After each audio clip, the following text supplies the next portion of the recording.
శ్రీమాత్రే నమః. అందరికీ శుభోదయం అండి. అందరూ ఏం చేస్తున్నారు? ఇవాళ మండే కదా, లంచ్ బాక్సులు, ఆఫీసులు వెళ్ళి వాళ్ళ ఆఫీసులు అందరూ బిజీగా ఉంటారు. అయితే నిన్న నేను కొన్ని విశేషాలు చెప్తూ ఈ వెజిటేరియన్స్ నాన్ వెజిటేరియన్స్ ఫ్రెండ్స్ వల్ల అలవాటు చేసుకుంటున్నారు, తర్వాత హేళన అవుతున్నారు. పెద్దవాళ్ళ మీదకి కూడా వస్తుంది, పెద్దవాళ్ళు చెప్పరా క్రమశిక్షణ లేదా అని. తర్వాత నేను చెప్పిన ముఖ్య ఉద్దేశం, సినిమాల్లో ఎక్కువ బ్రాహ్మణుల్ని చూపించి వాళ్ళు తినేస్తున్నట్టు అలా పెడుతున్నారు, అందుకని పిల్లలు అలవాటు చేసుకోకూడదు, వాళ్ళ వల్ల ఆభాసపాలు అవుతున్నారు అందరూ అని పెట్టాను. కావిడ ఫ్రెండ్స్ అలవాటు చేసేస్తున్నారు అన్నారు, వాళ్ళు అశుద్ధం తినమంటే తింటారా అని. అశుద్ధం రుచిగా ఉండదు కదండి, అందుకు తినరు. ఇలాంటివి స్పైసీగా ఉండి కలర్ఫుల్గా ఉంటే అవేవో అట్రాక్టివ్గా ఉండి వాటికి కొంచెం ఎడిక్ట్ అవుతారు. పిల్లలే అక్కర్లేదు, పెద్దవాళ్ళు కూడా తింటారు కొంతమంది. కానీ కొంతమంది చేసిన పనికి అందరూ బ్రాహ్మలు ఇంతే అలా అంటారు. ఒకప్పుడు బ్రాహ్మలు మడిగా చాదస్తంగా అలా ఉంటే అదిగో మనుషుల్ని దూరంగా పెడతారని వాళ్ళ మీద చాలా నిందలు ఉన్నాయి. అందుకని అలా అని ఇప్పుడు కలిసిపోయి మామూలుగా ఉంటే బ్రాహ్మణ పద్ధతులే పాటించట్లేదు, బ్రాహ్మణులు అలా తింటున్నారు ఇలా అని హేళన చేస్తున్నారు. బ్రాహ్మణుల్లో ఎక్కువ ఎదిరించే వాళ్ళు ఉండరు, వాళ్ళకి కులం పిచ్చి కూడా ఉండదు ఎందుకంటే వాళ్ళలో వాళ్ళకే పడదు. అందుకని బ్రాహ్మణుల్ని ఎవరైనా ఏ విధంగా అయినా మాటల ద్వారా ఆడేసుకుంటారు. అదే వేరే కాస్ట్ వాళ్ళని లేదా వేరే మతస్థుల్ని అనలేరు. అది విషయం. ఓన్లీ దీన్ని ఇక్కడితో వదిలేద్దాం, ఎవరి అభిప్రాయం వాళ్ళది. కాకపోతే నేను పిల్లలందరికీ చెప్పేది, మనది కానిది ఫుడ్ అలవాటు చేసుకోకండి. ఎవరి ఫుడ్లో వాళ్ళకే బలం ఉంటుంది, అవేం బలము కాదు. బలం అయితే అయి ఉండొచ్చు, కానీ మనది కానిది మనం తినకూడదు. అలాగే నలుగురిలో హేళన అవ్వకూడదు, అది నేను చెప్పేది. ఇకపోతే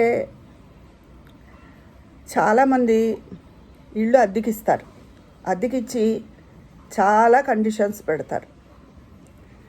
గోడలకు మేకు కొట్టకూడదు, ఇలా ఒక ఇంటి వాళ్ళు అయితే ట్యాప్కి స్పీడ్నెస్ కూడా తగ్గించేసారు. వాళ్ళ ఇంట్లో ట్యాప్స్ ఎప్పుడు సన్నగానే వస్తాయి, ఎందుకంటే నీళ్ళు ఎక్కువ వాడేస్తారట. కానీ అద్దె పని తక్కువ కాదు, చాలా ఎక్కువ. కరెంటు బిల్లు ఎవరు వాళ్ళదే కట్టుకుంటారు కదా. మోటార్ మాత్రం సగం వీళ్ళు సగం వాళ్ళు. కానీ ఈ ఇంట్లోకి వచ్చి వాళ్ళు చిన్న ఫ్యామిలీ, వాళ్ళ ఇంటికి ఎవరు చుట్టాలు రారు. ఈ ఓనర్స్ ఇంటికే చుట్టాలు అది వాళ్ళు అందరూ వచ్చేవారు. మరి అలాంటప్పుడు నీళ్లు వాడకమే ఎక్కువ ఉంటుంది కదా, అయినా ఇల్లు తీసుకున్నందుకు భరించాలి. అస్తమానం ఇల్లు మారడం అన్నది తేలిక పని కాదు, చాలా కష్టమైన పని. ఈ ప్యాకర్స్ మూవర్స్ వాళ్ళకి ఇచ్చినా చాలా ఖర్చు అవుతుంది. ఇవన్నీ ఈ అద్దెకున్న వాళ్ళకి కర్మకాలి. వాళ్ళ ఇంట్లో పెద్దవాళ్ళు ఎవరైనా ఉండి ఏదైనా జరిగితే ఆ బాడీని ఉంచకూడదు, వెంటనే తీసేసేయాలి. అపార్ట్మెంట్లో అయినా అంతే. అదే ఓనర్స్ అయితే వాళ్ళ ఇష్టం. ఓనర్సు పోతే ఒకటి, అద్దెకున్న వాళ్ళ ఇంట్లో ఎవరైనా పోతే ఒకటి కాదండి. ఎవరి ప్రాణమైనా ఒకటే. పోయిన తర్వాత ఎవరైనా ఉంటే ఇంట్లో ఉంచి పూజించరుగా, తీసుకెళ్ళిపోతారు. ఎప్పుడెప్పుడు తీసుకెళ్ళిపోతారా అన్నట్టే ఉంటారు ఇంట్లో వాళ్ళు కూడా, ఆ పని ఎప్పుడైపోతుందా అన్నట్టు.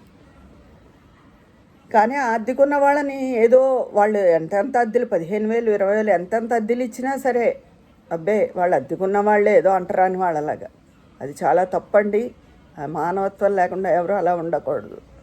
కొంతమంది టెనెంట్స్ కూడా ఏడిపిస్తూ ఉంటారు ఈ ఓనర్స్ని, అద్దె సరిగ్గా ఇవ్వక, ఇల్లు ఖాళీ చేయమంటే ఖాళీ చేయక, అలాంటి వాళ్ళు ఉన్నారు. కాకపోతే ఎక్కువ పెత్తనం చేసే ఓనర్స్నే నేను చూశాను. ఎంతోమంది అద్దె ఆధారంగా బతికే వాళ్ళు ఉన్నారు. అలా పెత్తనాలు చేసేస్తే అద్దెకున్న వాళ్ళు రాకపోతే వాళ్ళ నెలసరి ఆదాయం ఎక్కడి నుంచి వస్తుంది? అందుకని ఇదివరకు పూర్వం ఒకప్పుడు అద్దెకున్న వాళ్ళు, ఈ ఓనర్సు పక్క వాటాల్లో ఇంకా ఎవరైనా ఉన్నా చాలా ఆపేక్షలుగా వదిన గారు అనో అత్తయ్య గారు అలా పిలుచుకుంటూ ఎంతో అభిమానంగా ఉండేవారు. ఇప్పుడు అలాంటివి ఏమీ అసలు లేవు. ఈ ఆంటీలు కల్చర్ వచ్చిన తర్వాత ఒకళ్ళ మీద ఒకళ్ళకి ఏమీ లేదు, ఊరికే కనపడితే నవ్వుకోవడం లేదు, ఇంకేం లేదు. మా అపార్ట్మెంట్లో అయినా అంతే, కనపడితే ఒక నవ్వుకుంటాం అంతే. అంతకుమించి ఎవరు పెద్ద కబుర్లు చెప్పుకోరు. ఒక రకంగా అదే నయం అనిపిస్తుందిలేండి నాకు. అక్కర్లేని మాటలు ఎందుకు, ఊరికే చిరునవ్వు నవ్వుతే అయిపోయింది. కానీ టెనెంట్స్కి విషయంలో మాత్రం పెద్దవాళ్ళు ఎవరైనా ఏదైనా అయితే వాళ్ళని ఒక్క గంట కూడా బాడీని అక్కడ ఉంచడానికి ఓనర్స్ అంగీకరించరు. అపార్ట్మెంట్లలోనూ అంతే, బయట ఇళ్లలో ఇండివిజువల్ హౌస్ల్లోనూ అంతే. అది నేను చూశాను. అది చాలా తప్పండి. అలా ఉండకూడదు. మానవత్వం లేని వాళ్ళే అలా ఉంటారు అంతే. మిగతా మనుషులు ఉంటారు, ఎక్కువ మనుషులు మానవత్వం లేకుండానే ఉంటున్నారు. ఇంత అద్దెలు తీసుకుంటారు, అన్నీ తీసుకుంటారు. వాళ్ళ మీద ఏంటో అందుకే ప్రతి వాళ్ళు ఆ పెత్తనాన్ని భరించలేక సొంత ఇల్లు ఉండాలి అని కోరుకుంటారు. కానీ ఉద్యోగస్తులు ఊరూరు మారుతూ ఉంటారు. వాళ్ళు ప్రతి ఊళ్ళోనూ ఇల్లు కొనుక్కోలేరు కదా. అది అందుకని ఓనర్స్ అని వాళ్ళు అలాంటి ఇవి తగ్గించుకుని మన ఇంటికి అద్దెకి వచ్చిన వాళ్ళు మనవాళ్లే అని చెప్పే భావంతో ఉండాలి. తర్వాత మనిషి పోయిన తర్వాత ఏంటండి, నీ ఇంట్లో మనిషి అయితే ఏం, పక్క ఇంట్లో మనిషి అయితే ఎవరైనా ఒకటే. ప్రాణం పోయిన తర్వాత ఓనర్ కదా, నువ్వేమైనా ఇంట్లో కూర్చోబెట్టుకుని ఉంచుకుంటావా? నువ్వు తీసుకెళ్ళిపోతావు కదా ఆ బాడీని.